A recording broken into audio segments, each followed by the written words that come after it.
Hi there, this is Des Vadgama, and today I'm talking with Ron Holland. I've known Ron actually just over 30 years, and I've witnessed quite a few of his 7- and 8-figure successes over the years. So specifically today, we're talking about our program, which is called Equity Millionaire. And in essence, it's what we're going to be talking about is what makes this program a little bit different, a little bit unique, and who it works best for, and also its core features and benefits. So good to be talking with you, Ron. Yeah, good to be talking with you too, Des. So I've been looking forward to this. Great. Now, over the years, Ron, you and I have met literally hundreds of entrepreneurs. Yep. So business owners and investors over those years. Yeah. What is the kind of key differences between, say, the top 5 to 10% and the rest? That's a very interesting question, Des, because as you know, I'm, if you like, a connoisseur of human nature, and these differences really jump off the page out to me. So I believe these guys who are in that top 5%, they finally get their egos out of their way. They start driving something forward and they determine to make it happen by hook or by crook, right? So they still come up with problems, but this time around, they determine to get over those problems. So determination is one of the main keys, is that Absolutely, and they drive things forward, and whatever gets in their way, they tunnel under it, fly over it, circumvent it, they do whatever it takes. Got it. So do you have a brief example of one of those over the years, Ron? One of your associates or clients who've kind of either gone from very little or zero even into seven figures? Obviously in a 40-year period, there's hundreds to choose from, but let me give you one. His name was Michael. He had a couple of shops on the high street just selling glasses. Raised him a few million, helped him raise a few million, and I said, Michael, if you really want a $1 million payday and want to become an equity millionaire, you've got to start thinking internet. And for a while he said, no. He said, I told you, I'm a retailer on the high street, not internet. So I said, Michael, your 4 competitors have all got 100 shops each. You have got to be thinking internet. Anyway, this went back and forth. And like I say, ultimately, he got his ego out of the way. One day he phoned me up. He said, Ron, I've spent a little bit of that money you helped me raise on a little website selling contact lenses. A few weeks later, Ron, I've invested a little bit more money. Bought another little website on the internet selling contact lenses. And this went on and on. And he bought out all of the websites selling contact lenses. Wow. And he sold out for multiple millions. But suddenly he got his act together, using those principles, getting his ego out the way and driving this thing forward with a passion. Got it. And did I hear he raised some funding along the way as well? Yeah, I think the initial round we raised was about 3 million, and then there were other fundraisings after that. But ultimately he sold out for tens of millions. Very good. So a very good example of someone who took a very little and made it into a good, strong 7. Absolutely. That was an 8-figure success. You know? Excellent. Now, briefly, you and I have come across quite a few businesses and entrepreneurs over the years. Too many. Too many. Say again, Ron. Too many of them. Too many. Yeah, absolutely. Yeah. So often a few of them can get caught up in turnover, and you know the average turnover is vanity. And then turnover, profit, cash flow, income, equity ownership. How would you prioritize these? I have to say, I mean, our program, as you know, is called the Equity Millionaire. So having that equity stake in your business, somebody else's business, in a project is absolutely crucial. And as long as you've got that equity stake, sometimes it doesn't really matter about the turnover, the profit, or anything else, because sometimes companies sell out for millions and millions and millions, even when they're not profitable, because the acquiring company can still do something with them. So it's somehow or the other securing that equity stake in something and building it up where you can find a way of exiting and releasing that equity for yourself. Got it. So that doesn't necessarily mean 100% ownership. It could be a small stake.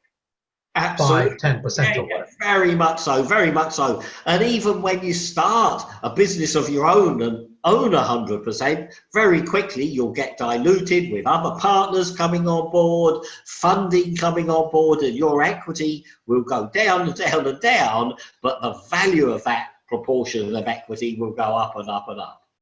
Got it. So it's that example of, do you want 10% of a £100 million company, or do you want 100% of a £1 million company? 100% of nothing. And most people have got 100% of nothing. So you're absolutely right. Yep. Got it. So in essence, how would you summarize the Equity Millionaire program? I think that's a good question, because we are very, very unique. And I just want to talk about from my own perspective at the moment, and obviously you add a lot to the party as well. But from my own perspective, I like to think that I'm a business guru and a mind power guru. And that's not being egotistical. That's what I'm on the front covers of magazines of. That's what they write me up at: business guru, mind power guru. So when we get involved with somebody, we always have that two-pronged approach: getting the billion-dollar biocomputer working, getting those epiphany moments, the eurekas, but also getting that business acumen working, getting something right on a foundation built on concrete, where you can ultimately 2, 3, 5, 10 years down the road, whatever it is, have that $1 million payday out of the equity that you've built up. Got it. So this goes beyond profit and cash flow and everything else, and income. That's obviously, that is part of the business. Yeah. But actually building something solid for the long term. Yeah. And Des, I just want to talk about that for a minute. And I just want to give a classic example. 40 years ago, I went into this shop who I knew very, very well. The little old lady and the little old guy were just about to turn the key in the door and close the business down. They had tears in their eyes. I said, "What's happening?" "Oh, nothing. We're retired now. We've closed the business up and we're walking away." Now, that's a typical case of somebody who had a little retail shop for 30 or 40 years, built up an equity. So when they retired and when they finished, they just turned the key in the door and walked away. And that is not uncommon. And it doesn't matter whether it's a little retail shop or an engineering works or a factory or a mail order company. Most people haven't thought of how to build equity into it, so that when they want to have a $1 million payday, or when they want to retire, when they want to get out, they have a way of exiting and cashing in the mother load. And to do that, I believe it takes a little bit of thinking about, and you need to put various stepping stones in place to make sure you can make that happen. Yeah, it's being more strategic, isn't it? Being more strategic, more smart in terms of how to position. Yeah, absolutely. And what I call my personal mentoring is strategic business mentoring. So it is all about strategy. You are 100% right. Got it. So in essence, obviously both of us know it's not, and many of the individuals watching this, they know it's not about get rich quick. Yeah. So in summary, which type of entrepreneurs or business owners do you feel are best suited for the Equity Millionaire program? Okay, I have to say, over the years, and I'm talking 30, 40-year period, I've helped people become millionaires and multi-millionaires in just about every sector. So I don't think the sector is important. I think what we're looking for is people who might have tried very, very hard, lots of different things. They might have had varying degrees and levels of success, but they haven't had sustained success, and they haven't put something together where they've created that equity, where they can definitely see they're going to get 1 million or 5 million or 10 million at the end of the day. So we're looking for people who've got a business, got some business acumen. Maybe they've tried many times and failed. I don't think that's a problem, but they've got to be prepared to get their egos out of the way and specifically do something different, because you know the old adage, if you keep doing the same year after year after year, all you're going to get is more of the same. So you do have to do something different, and that thing differently is mostly in your thinking processes and getting an idea right and correct where you've structured in that equity for yourself, so you know exactly how you're going to exit and cash in your chips. Most people don't think like that.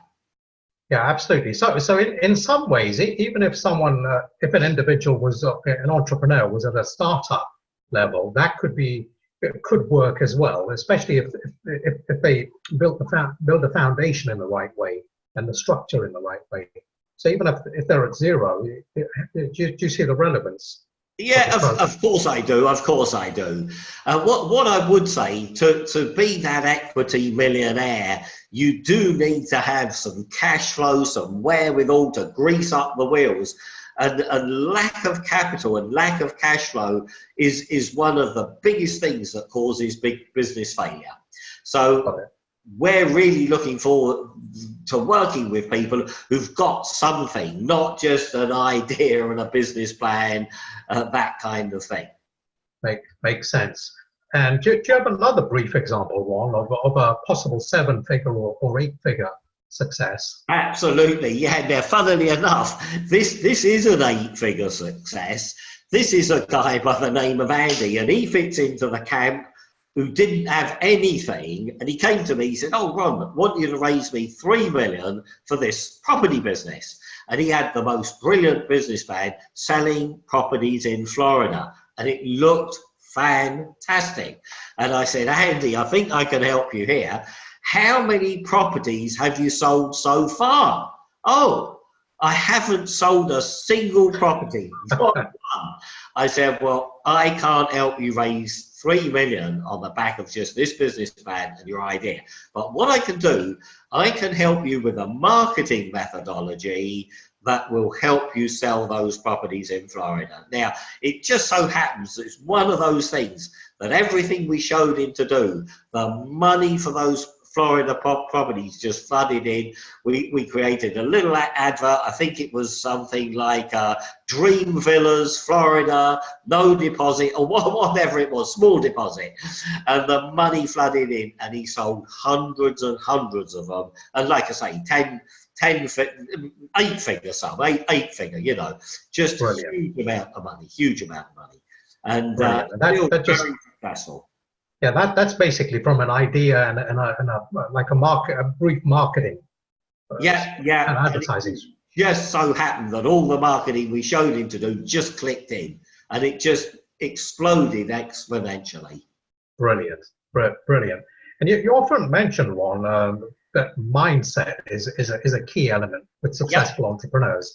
What are, for someone who's a little bit new to this kind of area of mindset and using mind power and so on, what are kind of 2 or 3 simple ways that they can improve in this area? I think that's a good question, but the point is, I do believe a lot of the people, particularly a lot of the people we will attract, have already read lots of books and seen videos. You can't avoid it. Self-help and personal development is absolutely massive. So what I would say, the real key, I think, is actually doing it. Right, and I have a little analogy that I'd like to explain to you.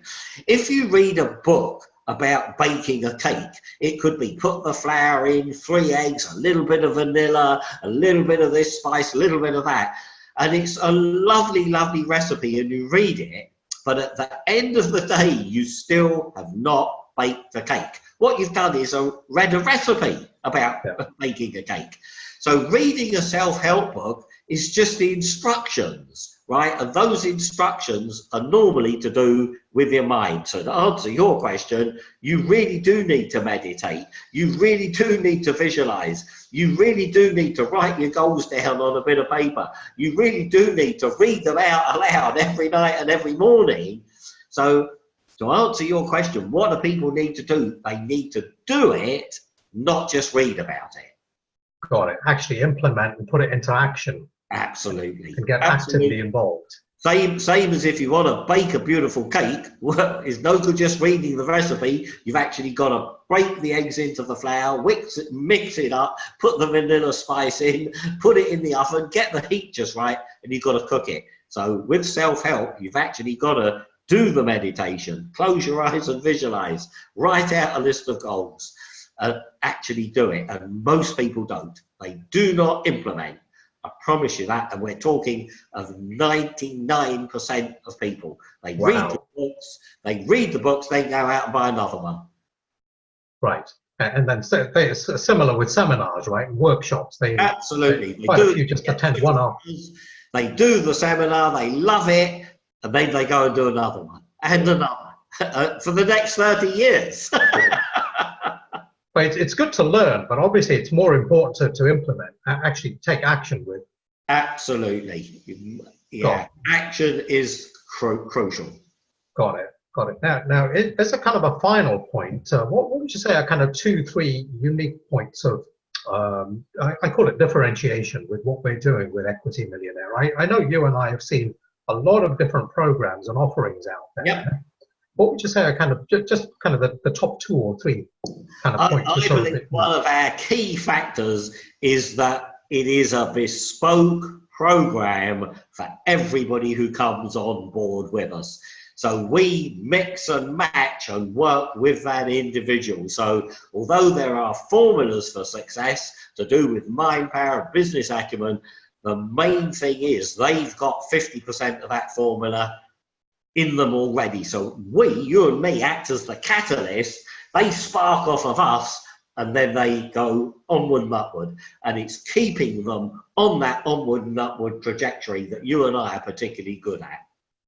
Yeah, but more the kind of the strategic, I call it the top 10-20% of the business. Yep. Rather than the day-to-day kind of fine. We don't let people get bogged down in the 80%. We make sure they focus in on the 20% of the things that count every day, and just keep driving it forward, onward and upward. Very good. That's all. That's been very, very useful, Ron. Good to catch up with you. Yeah, and you, Des. Hopefully we can do this again soon. Look forward to it. Cheers, Ron. Thanks, Des. Bye-bye. Bye. Bye.